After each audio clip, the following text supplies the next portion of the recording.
you something I know today, but I am pretty sure I will learn so much from you too. And this is why I love teaching. Actually, it's because I always keep learning and learning much more than what I do share with my students and with the participants of this kind of workshops.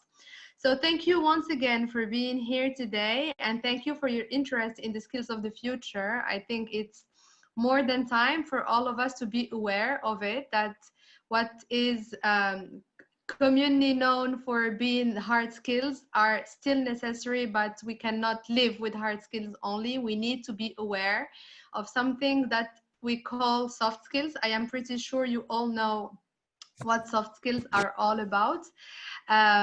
Yeah, they are not soft skills. They are what Asma, I know, loves to call necessary skills. And yes, we will be speaking today about emotional intelligence and how we can develop this skill.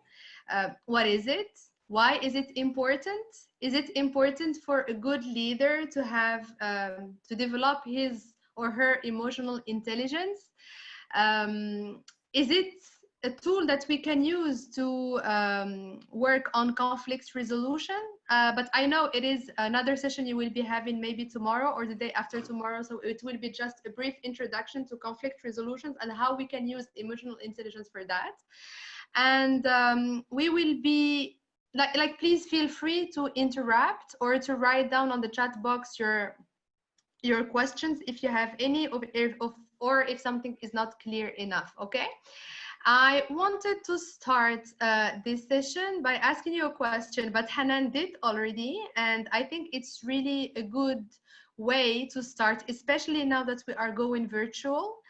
Unfortunately, I cannot see you guys. Yes, I will share the screen as soon as I start. I have not started yet the presentation, but I will. Thank you, Hanan, for reminding me. I love the fact that she asked you about your feelings. How do you guys feel? And it will be my very first point today, especially now that we are going virtual and all our meetings are virtual, our classes are virtual. Sometimes even our friends and family members, we meet them on social media. Unfortunately, on social media, we cannot easily get to know how the people feel, how they are. We cannot really sense their presence. So it's very important to start with asking this question and actually taking time to really think about how you feel. So I have read earlier excitement, happy, eager to learn, but I would love for you to take, while I am sharing my screen, I would love for you to share two feelings that you have felt today.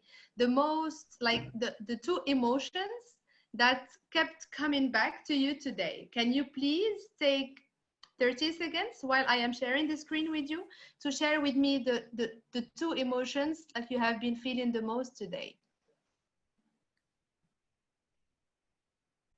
Peace and calm. I feel optimistic, thrilled and delighted, motivated, but also tired. Okay, I will take this one because this is what I actually wanted.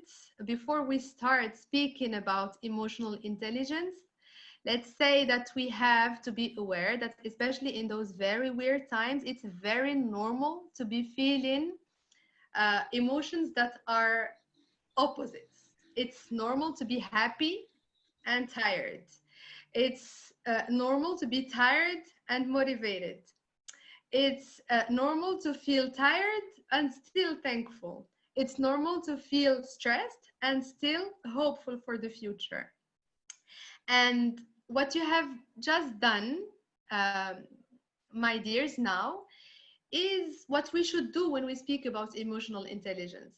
You took 30 seconds, a minute, maybe two, to actually stop, listen to your body, listen to your feelings, listen to your emotions, and